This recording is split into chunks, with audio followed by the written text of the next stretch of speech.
next part of the lesson, we're going to talk about the properties of parallelograms. So, a parallelogram is defined only as a quadrilateral that has two sets of parallel sides. So, in a parallelogram, the only thing that we know by definition is that two sets of sides are parallel. But there is a set of four rules that we can also always guarantee from a parallelogram. These are reasons that we are going to be able to state in our proofs, like when we're doing delta math, when we're writing proofs, we're going to be able to use these four properties. So I'm going to do the following. I'm going to write down the properties. I'm going to give them to you. Maybe they are going to feel natural to you. Maybe you already deduced them, but we're going to prove them. So what we're going to do in this video is we are going to give a proof on why these four properties are true. So in a parallelogram, so by definition, a parallelogram only has two sets of parallel sides. Well, a property is that opposite sides are congruent. So the sides that are parallel also measure the same. So this and this are congruent. Opposite angles, the sides that are in front of each other, are also congruent. Opposite angles are congruent. Now, consecutive angles like this and this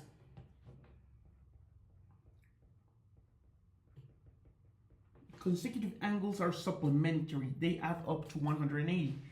And if you draw the diagonals bisect each other. So the diagonals cut themselves at half. In this page, in this first part, we're going to prove at the same time these three properties. Then we're going to need another different proof for the last property. So what you need to know, the big idea of today is that from now on, you can use these statements in your proofs, in your quadrilateral proofs. And now for you to practice a little bit, we're gonna deduce them. We're gonna write them down. Okay, so let us begin. We're gonna start by proving that opposite sides are congruent. So this is congruent to this, and this is congruent to this. Beautiful. So it is given that EFGH is a parallelogram. So why is EF and HG parallel? Because in a parallelogram,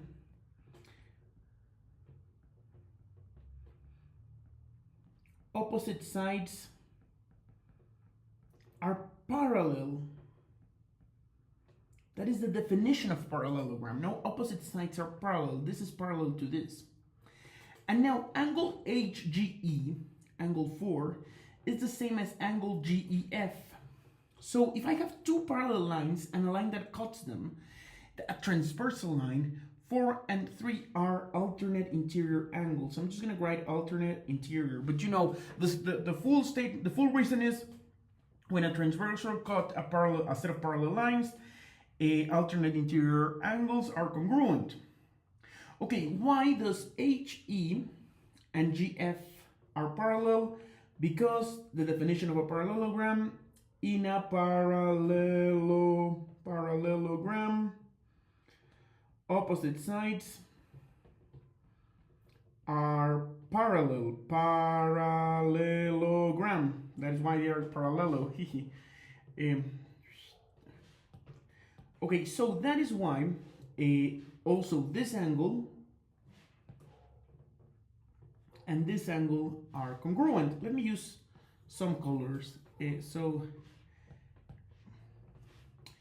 angle 4 is the same as angle 3, and angle 1 is the same as angle 2. Then, okay, and this is because of alternate interior angles again, no? Then GE is congruent to itself. Do you remember why? Something congruent to itself, that is called the reflexive property. Something congruent to itself.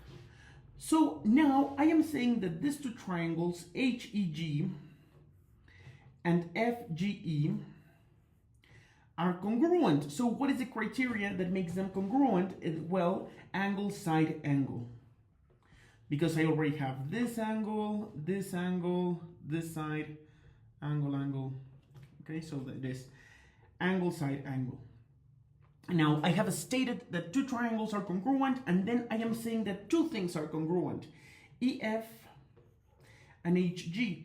So the reason is because corresponding parts of congruent triangles are congruent, also called CPCTC. And then again, G is congruent to EH because they are corresponding parts of congruent triangles, so they are congruent. So, because this angle and this angle are congruent, and this angle are congruent, wait, sorry, I am rushing. Now, so this is a proof of why these two sides are congruent, no? So what we did is that we created a triangle by drawing the diagonal and showing that these two triangles are congruent. So it is very clear that this side and this side are congruent, and that this side and this side are congruent. How would we argue now that angle H is the same as angle F? Well, angle H is the same as angle F because of CPCTC. Now, if we, instead of drawing and this diagonal, the diagonal GE, instead of that we draw diagonal HF, we would also argue that this and this angle are the same, that these two angles are the same. So again, angle E and angle G are the same.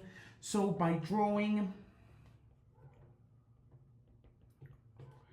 the other diagonal, is it necessary to change the proof? No, because we could also argue it from here.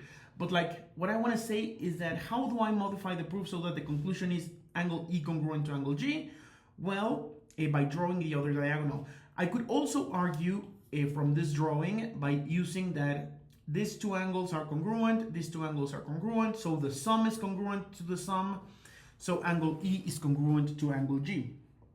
But look, this is an argument of the first two reasons, of the two properties. Now, why does angle H and angle E are supplementary? So if you look at the parallelogram, here I have angle H and angle E, and these two are parallel. So this and this are same side interior angles. And this is the most hated property of parallel lines by students. Now, this is what the students hate the most. Same side interior angles are supplementary. That is why H and E are supplementary. Also, if I were to draw, instead of H and E, if I would draw E and F, this angle and this angle, because this and this are parallel, this is my transversal, again, they are same side interior angles. So consecutive angles are supplementary. And now what happens if one angle is 90? So if H is 90, so if the measurement of H is 90, then the measurement of E is 90. Then the measurement, because these two are supplementary, then the measurement of AF is also 90 because this and this are supplementary. And it's very clear that then also the measurement of G should be 90. So we have a rectangle. A parallelogram that has one 90-degree angle, one right angle is a rectangle. Beautiful. So now we have proved the first three properties. We are now going to prove the last property. For this, we need a new table. For this, we need a new diagram. So let us prove it. We have a parallelogram QRST, and we have diagonals QS, the R, and we're calling M the point where they bisect, where they meet. We will prove that M is the midpoint, no? We only know that M is where the intersection happens. Okay, so YTS is parallel to QR, very clear, because by definition of a parallelogram, in a parallelogram, opposite sides are parallel. Now, Y angle 1 is the same as angle 2 because of alternate interior angles. Then YTQ is parallel to SR, again, because in a parallelogram, opposite sides are parallel. That is the definition of parallelogram. Again, angle 3 and angle 4 are congruent because of a alternate interior. Oh my God, OMG. The next one, the next statement, it says TS is congruent to QR. So, because we have proved before that opposite sides are congruent, now we can use it. So now we can use this statement. In a parallelogram,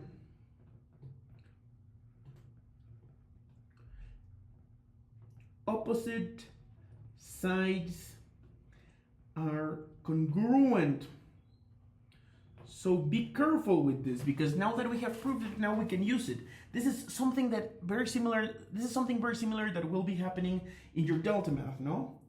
Okay, so if now you have that angle, side angle, so TSM and QRM are congruent by angle, side angle. I believe that they told me that here's a typo, and there is. This should be,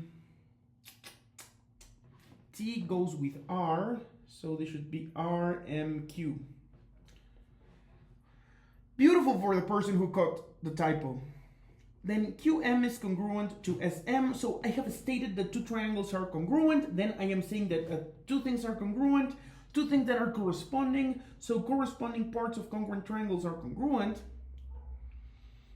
Then if I know that QM is the same as MS, then I know that the definition of bisector, you can write it down that a bisector cuts a segment into two congruent parts. Again, CPCTC, again the definition of bisector. So now something that you can use in your proofs are these four statements. In the next video, we're gonna apply this into like a real life problems. Not the last one is gonna be a proof, but we're gonna apply it into algebraic problems, the type of problems that I'm gonna ask in the test.